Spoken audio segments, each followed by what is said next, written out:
Packers receiver Christian Watson is expected to miss his fourth straight game tonight with a hamstring.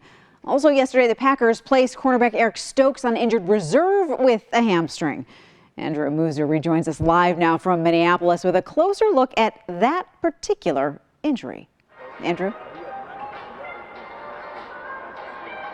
Hamstring injuries. Now, they may not be as intense or severe as ACL or Achilles tendon injuries, but they still can cause some major problems. Now, I spoke with a local doctor about what athletes and non-athletes should be aware of because the injury was listed more than 30 times this season for the Packers injury list, with Christian Watson and Eric Stokes out for tonight's game because of it.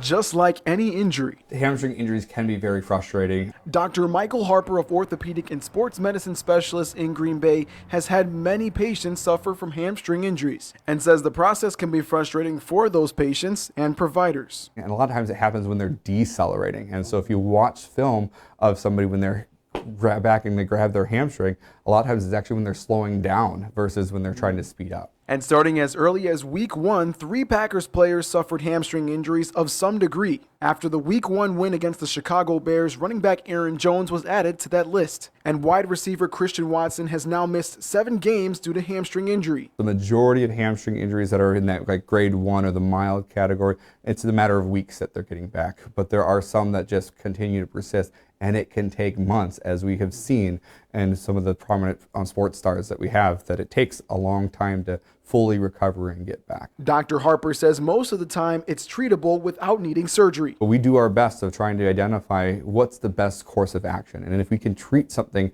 non-operatively, that's what happens with the majority of our patients. Depending on the severity of the injury, Dr. Harper says waiting to see a doctor can increase your chances of needing surgery. He urges athletes and the fans who want to see them to be more patient during the healing process. We don't want you to set up for failure of going back in and then re-injuring it after being in for only a few plays, and then now needing to sit out and spend a few more weeks out.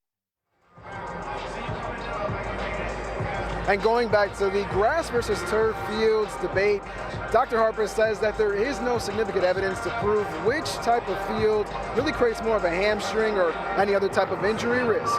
We'll be right back.